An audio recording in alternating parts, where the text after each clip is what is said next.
Porpoise Pod. Welcome on in, everybody. Brendan Tobin here alongside my co-host Alejandro Solana. And sometimes, listen, when you record these podcasts, timing just lines up perfectly. And right as we get to our recording booth, we find out the news, Solana, the grand petty of them all. A hell of a Sunday night football matchup. Yes, sir. 12, Tua v. Herbert. Dolphins versus Chargers. How excited are you? Let's go, baby. We got it. Not only Tua versus Herbert, but prime time, Tobin. Woo. Prime time. That fourth quarter interception by Herbert, the inevitable fourth quarter INT by Herbert to seal it, will come under the lights on Sunday Night Football. Even better.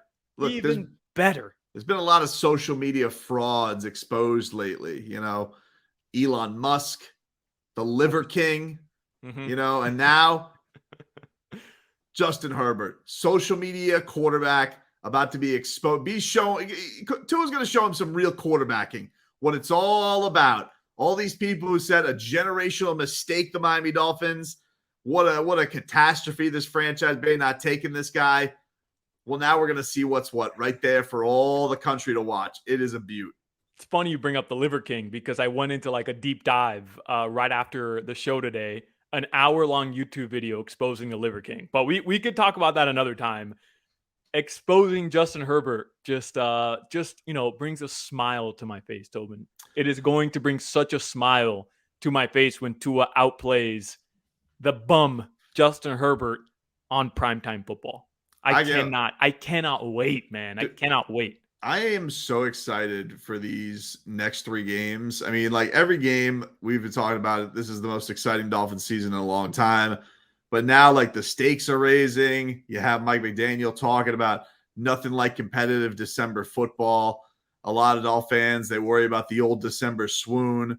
And I don't feel that, man. I just feel like this team really can compete with anybody. And you had to think with these upcoming three matchups, what games are going to be better than these in the next 3 weeks between Dolphins, Niners, Dolphins, Chargers, and Dolphins and Bills. I thought Dolphins Bills probably had a chance. I imagine the Bills probably complained because nighttime, just too many elements. You just never know with night. So they probably bowed out. It's got to be 1 p.m. and it's got to be a perfect, like, cool 65 degrees. If not, Bills fans don't want to hear about the game, and the excuse machine starts getting cranked for Josh Allen. Right. It doesn't happen if that's the case. So, look, we'll take it. I mean, I would have liked Dolphins Bills, but you know what? I'm fine with this because I think this one's personal. This is what everybody would have laughed at a year ago if you would have said Herbert versus Tua. Of course, I'll take Herbert. Now you really get to make it a debate over the week. It's the last football game of the day.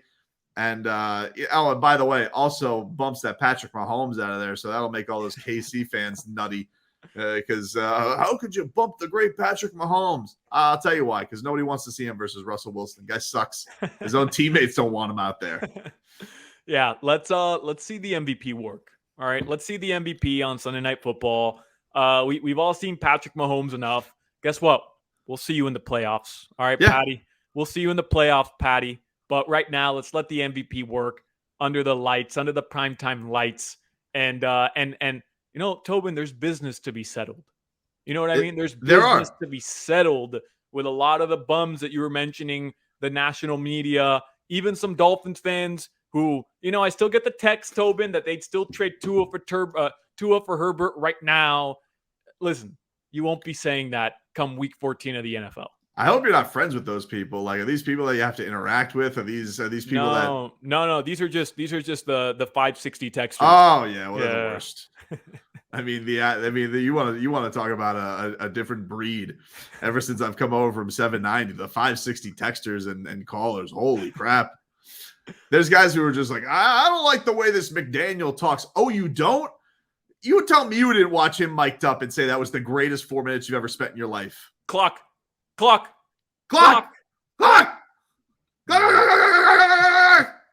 Nice. Like he is, dude. Beautiful. He's so great, and I loved every piece of that. I love the fact that, we got the anecdote, of course, this week. We talked about it with CBS that's gone viral about Tua saying, do I suck? And Mike McDaniel giving him a 700 play highlight reel. What overkill. It's an overkill of love. And he and so now but you actually get insight into, you get a look-see at this, because you can just tell like he's making fun of him and making fun of his high school technique. And I love that so much. I love that good. so much. Yeah. And then he's like, oh, he goes, you know what? But you had that swag. And Tua's like, that's all I heard was swag. He goes, if you need to be told you have swag, you probably don't. I just love it. They're just joshing at each other. But the best part, as he's walking away, and he knows he's mic'd up. That's cool. But he walks away and he goes, that kid's a savant. Oh, a savant, dude. A savant. Who talks like this? What coach quarterback relationship is like this? The way he goes, the way his mind works, savant. Beautiful. What a tandem. It's incredible considering, Tobin, a year ago this week, right? A year ago, week 12 of the NFL, to think that Dolphins fans were thinking, we've got ourselves a good coach in Brian Flores, and we haven't figured out the quarterback yet. And then you go, you fast forward to week 17 or week 16 last year, Dolphins are in Tennessee, and Tua doesn't play well. He's losing the ball in Tennessee, the cold weather, like all those narratives kind of build up, especially in that game. And it was fair. Like, he did not play well. No. And it's crazy to think back to that game, right? Where if the Dolphins do win that game, if Tua comes out, plays a better football game, the team plays better, they win that game, we're in a situation right now where Brian Flores, the Dolphins make the playoffs last year. Brian Flores is probably still your head coach because you don't fire him if he makes the playoffs last year. And who knows who the quarterback is this year. Could be Tua, but it could probably still be that same version of Tua we were seeing last year behind a head coach and coordinators that, didn't trust him and weren't maximizing his potential. But instead, Tua loses the Dolphins lose that game in large part because of how Tua played. And you're now sitting with arguably the most exciting, or maybe not even arguably anymore, the most exciting head coach in the NFL, who is giving us just goosies galore on a weekly basis, as you'd say, and Tua Tagovailoa in the MVP conversation. So if you want my analysis, Tua blew that game in Tennessee. Really? Tua blew that game in Tennessee. He wanted out from Flores. He knew. Yeah, I've read. I've been catching up on my QAnon sources. Expect us. Tua blew that game in Tennessee. Wow. He had it all. He had it all planned out, baby. He had it all planned out. This is why he's a savant. This is why he's 10 steps ahead of everybody. But you remember, like, back in the day, like, think about the head coaches that have been at it. Flores, I thought he was an okay coach. Gruff, didn't F with him. Remember there were times where he was going to go fight people. I kind of like that from Flores. I dug him on the sidelines. But remember Adam Gase, he'd sit there alone, pity party, all by himself. On the sideline, he's playing Sudoku rather than paying attention to the defense. Dude, Mike McDaniel's so involved with the defense. It's just from a hype standpoint, He's just up with everybody. He's just going up to Duke Riley. He's going up to Atlanta Robinson. He goes, more. Just do more. And you could just feel you just feel that he's vibing with everybody from that standpoint. And it was a really, really cool look, because we all see the quirky guy on the podium, and you got a little bit of him on the sidelines, but I dug getting to get a view of that. It's been cool, some of the looks we've gotten into the Dolphins this year. I feel like the NFL is going to want to have a mic'd up every game now, because like I don't remember, and maybe I'm not paying attention to that NFL Films Twitter account or whatever it was that posted that, but maybe I don't follow them, so I don't see all the stuff that they're posting, all the content that they're posting, but I can't remember this much traction on a video as compared to what is happening right now with the Mike McDaniel stuff. Like, it is in Miami, and like Miami fans on social media are it's like crazy. Another breed. Yeah, we're another breed. But the amount of like traction, the way people are digging what McDaniel is doing on the sideline and that content that the NFL is able to push out from there, like they're going to want this dude mic'd up every single week, especially if the Dolphins keep winning. Yeah, they do this FedEx Air. Like, you can't put Tua in these categories. It's not fair because they're just going to swarm these polls. Dolphins fans just take over. It's not even close. You have no shot. Like, they if you have a network MVP that you want to give out, congratulations, it's going to Tua Tagovailoa. If you want to make it fair, maybe make it Tua versus Tyreek Hill, and then you'll have yourself a real conundrum. But other than that, if it's Tua against anybody, you're screwed. It's you. I've already ruined your poll. He's going to win. It's crazy, right? How kind of going back to what I was saying a year ago, this was such a polarizing figure. It was like elections. You were either pro Tua or anti Tua, and it felt, Tobin, like it was split, right? Like maybe there was more pro Tua people who just wanted to see him succeed and weren't out on him. But the other day after the win, I was on Dolphins Reddit, and I'm scrolling through, and some dude posted this paragraph where he says, "Hey, I'm a lifelong Dolphins fan. My family had season tickets since '66, and I moved to Melbourne, Florida, like 2 decades ago. So I haven't been to a Dolphins game in forever." And he said he went to the game on Sunday versus the Texans, and he says he's never experienced as much love and as much enthusiasm for a player in his lifetime as a Dolphins fan, and that includes Marino, as when Tua took the field. He said the way people were like, he's like, the stadium just started rocking when Tua and the offense took the field, and the MVP chants for Tua. Like, he says he's never experienced anything like it. So, compared to where we were at last year to now, the way that this fan base has rallied around him, and obviously winning cures everything, right? But it's hard to comprehend that. Like, if you would have told either of us 2 years ago, fans would be chanting MVP for Tua at Hard Rock Stadium in a meaningless 30-point victory against Houston. Not meaningless, but you know what I mean? Like, there was no stakes in that game. You would have been like, no, you're crazy. There's no way. But that's where we're at right now, where this fan base is falling in love with McDaniel and Tua.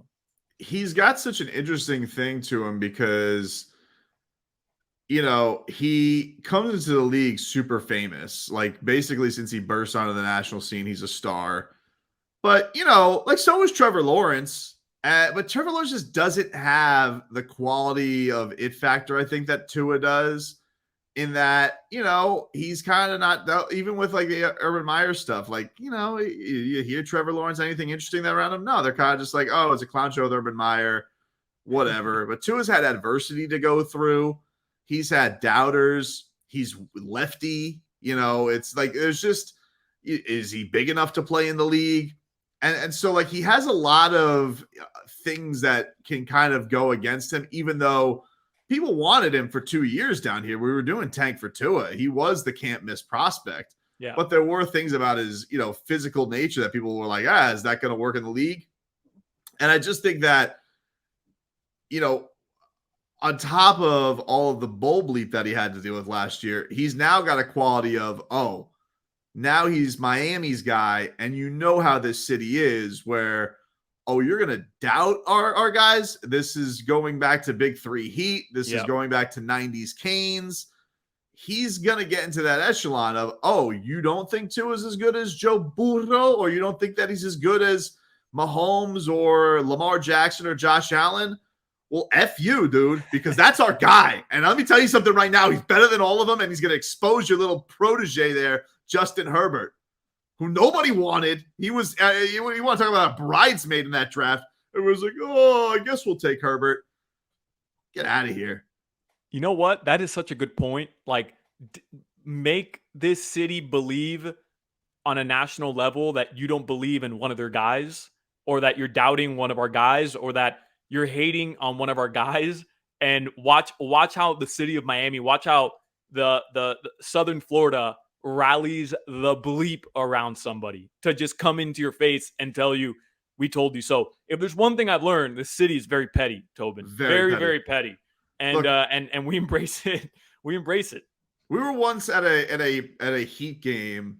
Maybe you started this because you did start the LeBron is tired chant one time. But we were once at a Heat game based on words that Paul Pierce said, many years retired as an NBA analyst, and we serenaded in Dwayne Wade's last home game, Paul Pierce sucks. And he was nowhere to be found. But we just wanted everybody to know he sucks. And so, because we're not taking that slight of you saying that to our sports god, Dwayne Wade, you know? Well, I think Tua's got a lot of that. I think a lot of that South Florida is vibing with him. I don't know how I'm going to be able to pull this off in the booth, but a Chris Sims sucks chant would just sit right with me, Tobin. Dude, I don't know about you, but that would sit real nice with me. It would sit nice with me. When we come back, we'll get into this. I heard a lot of, I hear more of this. I got the rabbit ears on this. And also, as we turn our attention to this week, because we're very excited about the flex, we got a big one coming up this week. We got beef. Oh, we got social media beef amongst former teammates in this Mike McDaniel reunion game coming up against the 49ers as the Porpoise Pod swims on after this. Porpoise Pod swimming on as Tobin and Solana getting ready for, we got ourselves Dolphins and 49ers. The McCochin Bowl is coming up here. He goes back to his old stomping grounds against the Niners. And Solana, we had a little bit of rift, a little beef is a brewing amongst former teammates here. To give the backstory, so this story comes out from, I believe his name is Tyler Dune. He writes this story and he interviews some of the current Dolphins about this offense in comparison to the last year's 49ers offense. One of those people being Raheem Mostert. And Mostert had said something to the effect of, it's going to be spooky and we got a quarterback and he can sling it. So everybody took this as a slight to Jimmy G. And Deebo Samuel, current 49ers star, also a protege of one Mike McDaniel, really flourished under Mike McDaniel. He took offense to what Raheem Mostert said about Tua Tagovailoa. Now, just in fairness to Raheem, what was said was, now Raheem did come out and he said, that people are, this is clickbait. I didn't take any shots. I was just praising our guy. But Deebo, he didn't care about that. He said, Raheem, be real with yourself. A couple laughing, crying emojis. So beef's a brewing, dude. It's getting hot and nasty going into this game. That's getting a little dicey. I like it though. I you know what? I like it. The Raheem Mostert revenge game. I like how this is setting up. The McDaniel narrative going back. The student owns the teacher, right? I mean that's in place, and then now Mostert, Jeff Wilson get to go back there and put on a little show. Tobin, I mean, I like how it's setting up here for the Dolphins. I do too, because like all the players are going to really start talking to the media tomorrow or on Wednesday, whenever you guys are listening to this. And Mike McDaniel, he loves Deebo Samuel. Remember, at one point after he got the job, him and Deebo Samuel, they were out having, I believe, a brunch in Miami. Yeah, enjoying each other's company. But he loves nobody more than Raheem Mostert. Raheem Mostert, that's his guy. Raheem Mostert brought him over, and he's got his whole Niners crew with between him, Jeff Wilson Jr. is here now, Sherfield, Craycraft. That's right. That's his crew. Wes Welker. And so that they're having a little group chat of Kyle Shanahan overrated. That's probably the title of it. And they're all talking smack about Deebo Samuel and his loud Twitter thumbs. Shanahack. Yep. Kyle Shanahack. Daddy's boy. Talking about nepotism. This Mike McDaniel had to earn it from the bottom, as a ball boy. Shanahan had golden ball boy. That's what he got to be. Came out of some golden balls. And now all of a sudden he's the genius. What has he done? As far as I'm concerned, they're neck and neck. Can I just offer up a little optimism going into this game, because I've fallen victim here to the Niners' little win streak or whatever. Like I think they've won 5 of their last 6, and the only loss is to the Chiefs. Tobin, I was looking through their schedule. They kind of haven't beat anybody. I don't know if you've done this yet. I don't know if you've done this little exercise yet, but all right, let's run through some of their wins. Their most recent win against the Saints, 13 points against New Orleans. If you ask me, that's a disappointment. If you ask me. I mean, come on, dude. 13 points. They held them scoreless. We know the Niners defense is really good. We know. They beat the Cardinals. Okay, big deal. I mean, their quarterback is playing Call of Duty nonstop. Right. Could have been some Fortnite. Who knows? They beat the Chargers. Okay. I mean, we'll have that checked off in 2 weeks. No big deal. The Rams are the worst returning Super Bowl team in the history of the NFL. Hungover. They lost to the Chiefs. They lost to the Falcons. And then they beat the Panthers and the Rams one more time. I mean, that's it. They beat the 49ers. I mean, but I don't even think Garoppolo was playing at that point. So I mean, I guess he did play in that game. I just checked. Are we really that impressed? Like, what's their season defining victory there? What, they beat the Super Bowl defending champs twice? They beat the Chargers at home 22-16. Like, who have they beaten that you're saying, like this is a contending team? I think it's very hard in the NFL to have a signature win really that impresses anybody unless you've beaten the Chiefs. I thought it was supposed to be the Bills, but apparently it's discredited because of temperature. But I think it's hard. Like, if people are doing this with the Dolphins too. Like, I was listening to that idiot Bart Scott today, and he was like, "Well, who have they beaten?" And then he's like saying basically the Dolphins are going to go on a 5-game losing streak because now the real competition starts. Okay, not acknowledging that they've already beaten the Bills.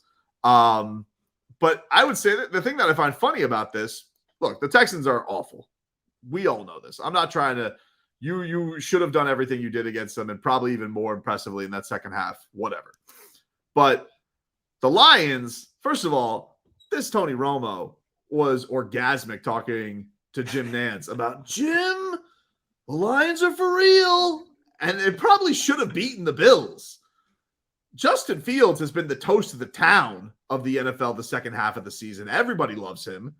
He was amazing against the Dolphins. Yeah. And they beat them. Cleveland, they just beat Tom Brady. It's not like they're full of bums. They have a lot of talented players on that team. It's not one of the worst teams in the league. I'm not trying to say they beat, Leroy Horde's Cleveland Browns or any kind of monster like that.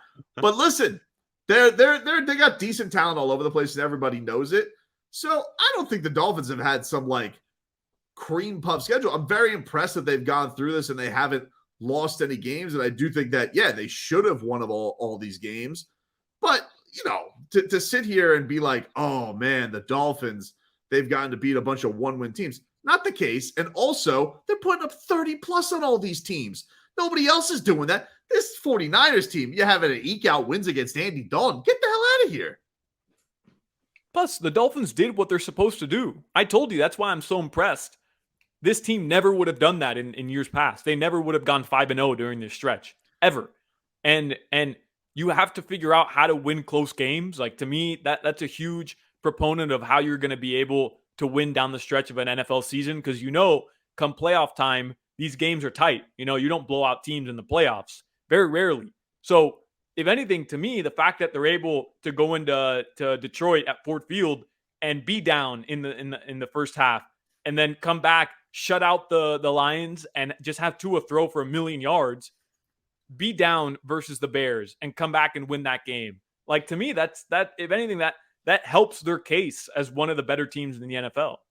Not only that, but it's like, hey, dum-dums, they started off 3-0, and then they lost their quarterback, who we're all acknowledging is an MVP candidate by odds and by credentials this year. He didn't play in 3 games. Those are the games they've lost. What are we talking about here? That they've had a cream puff schedule? Shut up. It's all of you. You're all stupid. You sound stupid. You are stupid. And by the way, Chris Sims, don't think I didn't see what you said. Oh, let me get this for you. This dummy. He says, now the Dolphins have to be recognized as a force. Now? Oh, okay. Really? Okay, dude. Well, okay. So glad you were impressed. I will tell you this. This was the least impressive Dolphins game of the season. And that's what they have to be recognized as a force for? You know what needs to be recognized as a force? Your forehead. That's what needs to be recognized as a force. Shut up, dude.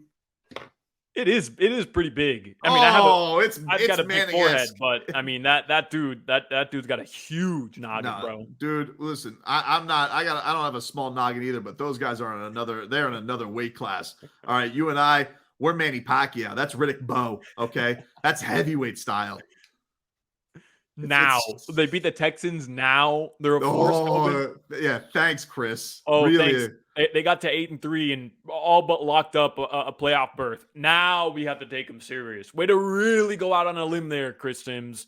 Way to really put your foot out there for the Dolphins. Way to do it. What? He gets my blood boiling. I am annoyed. And also, by the way, Niners, all these guys rallying around Jimmy G. You guys didn't want him, okay? You didn't even let him practice in the summer. What kind of who treats somebody like this? Somebody you've been to a Super Bowl with, you won't let him practice? Not even a few snaps? You make him kick. You make him sit over there with the kickers because you wanted to play Trey Lance. By the way, thanks for that trade, dummies. We'll take Jalen Waddle. We'll take Tyreek Hill. We'll take Bradley Chubb. We'll also take Jeff Wilson Jr. for a 5th-round pick, Tobin. Yeah. For a 5th-round pick. Let me tell you something. Hey, I tell you what, John Lynch, do yourself a favor. Make sure you eat lunch before the game starts, because otherwise, I'm pretty sure Chris Greer is going to go up and take your lunch money. We go out there, they'll trade you a already pre-chewed piece of gum, and he'll probably come out with a 5-course meal. That's how he does with you. Fleeces you, dude. He's the shepherd. You're the sheep. Get ready, San Francisco. It's coming for you, dude. This whole league doesn't know what's in for him, Solana. We're pumping it up, dude. Let's go, baby. 9-3. 9-3, Tobin. 9-3. We'll talk to you guys after a win.